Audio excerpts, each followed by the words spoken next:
આપનું સ્વાગત છે। હું છું શહાના સેઠવાલા। મુસ્લિમ સમાજમાં નવા વર્ષની શરૂઆત મોહર્રમના પહેલા ચાંદથી થતી હોય છે। મોહર્રમના 10 દિવસ તકરીર, કુરાન ખ્વાની, નિયાઝ જેવા અનેક પ્રોગ્રામો યોજાતા હોય છે। ત્યારે મોહર્રમના 10મા ચાંદે તાજિયા ઠંડા કરવામાં આવતા હોય છે। વાત કરીએ વડોદરા શહેરના યાકુતપુરા ખાતે આવેલ સરસિયા તળાવની, જે વર્ષોની પરંપરાગત ત્યાં તાજિયા ઠંડા કરવામાં આવે છે। આજે અમારી ટીમે રાત્રે 8:15 યાકુતપુરા વિસ્તારમાં આવેલા તાજિયાને કેમેરામાં કેદ કર્યા હતા। સરસિયા તળાવ ખાતે 40 જેટલા તાજિયા ઠંડા કરવામાં આવ્યા હોવાનું જાણવા મળ્યું હતું। રિપોર્ટ અઝીઝ ધુપેલવાલા।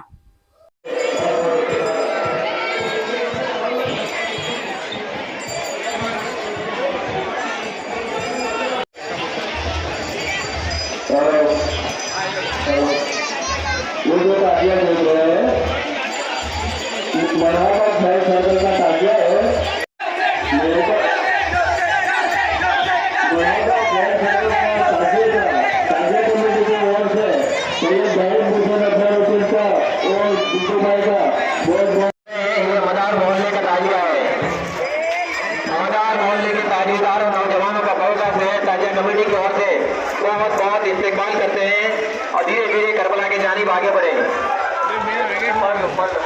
मदार मोहल्ले के नौजवानों ने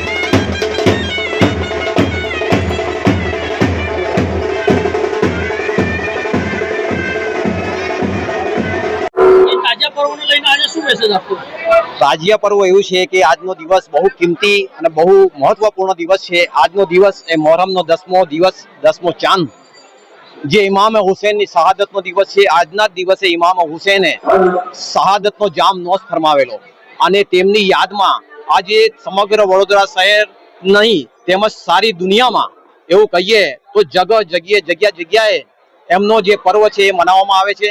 આ પર્વ અમે સિદ્ધાંતો પર ચાલવાનો ઉદ્દેશ આપે છે, સચ્ચાઈ પર મરી મીટવાનો સિદ્ધાંત આપે છે, અમારે નેક રાસ્તા પર ચાલવાનું અમને સિદ્ધાંત શીખવાડે છે, સખાવત કરાવવું અને અમારા હક માટે લડવું એ માટેનો સિદ્ધાંત છે।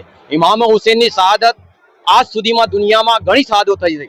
એમાં મહાત્મા ગાંધીજીએ બી કહ્યું છે કે ઇમામ હુસૈનની શહાદત દુનિયાની શહાદતોમાંની એવી શહાદત છે કે જેમણે પોતાની મરજીથી બુરાઈની ઉપર જીત હાસિલ કરવા માટે, જેમાં ખરાબ કાર્યો કરનારાને સબક શીખવાડવા માટે અને એને શાસન ન આપવા માટે, સારા સિદ્ધાંતો વાળાને શાસન મળે અને સારું કાર્યભાર થાય, એ સિદ્ધાંતોને લઈને ઇમામ હુસૈને પોતાના હાથ યજીદના હાથમાં બેત ના કર્યા અને એમણે પોતાની કુરબાની આપીને, પોતાનો ઘરનું કુરબાની આપીને, પોતાના ખાનદાનની કુરબાની આપીને એ સબક શીખવાડી દીધું કે જ્યારે હકની વાત આવે, જ્યારે સચ્ચાઈની વાત આવે, જ્યારે હક માટે લડવું પડે તો આપણે હંમેશા તત્પર રહેવું જોઈએ અને એના માટે હંમેશા આગળ રહેવું જોઈએ। હંમેશા આ જ અમારે શીખી મોહરમનો પર્વ શીખવાડે છે। મારું નામ મઝર ખાન પઠાણ એડવાઇઝર। આજે બરોડા શહેરના અને બધા જ વડોદરાના તાજિયા યાકુતપુરા સરસિયા તળાવ એટલે કરબલાનું અમારો આ એક તળાવ છે, અહીં બધા વિસર્જન કરવા આવે છે અને આજે અમે બધું જ બંદોબસ્ત રાખ્યો છે। પોલીસ બંદોબસ્ત પણ બહુ સારો છે, ફાયર બ્રિગેડનું પણ બધું બંદોબસ્ત રાખ્યો છે, જીબીની આખી ટીમ રાખી છે, ડોક્ટરોની પણ ટીમ રાખી છે, 108ની પણ ટીમ રાખી છે। બધા ભેગા થઈને અહીં બાજુ અમે વિસર્જનનું કાર્યક્રમ કર્યું છે। યાકુતપુરા નાકા પર આજે તાજિયા કમિટી તરફથી અમારું આ હેડક્વાર્ટર છે, અહીં હેડક્વાર્ટરથી જે પણ તકલીફો હોય છે એને દૂર કરવામાં આવે છે। અહીંથી અમે ફોન કરીને બધી પરેશાની દૂર કરી દઈએ છીએ ને બરોડા શહેરના હમણાં ઘણા તાજિયાઓ ઠંડા થઈ ગયા છે, હજુ હવે બીજા તાજિયાઓ આવવાની તૈયારી છે।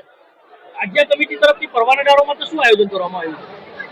તાજિયા કમિટીના પરવાનેદારો તરફથી બધું અમે રસ્તામાં સવલતો રાખી છે, એમને કોઈ પણ જાતની અડચણ પડે નહીં એવી રીતનું બધું બંદોબસ્ત પણ રાખ્યું છે અને સારી રીતે બધા અહીં બાજુ કરબલા શરીફ પર યાકુતપુરામાં સરસિયા તળાવ પર આવશે।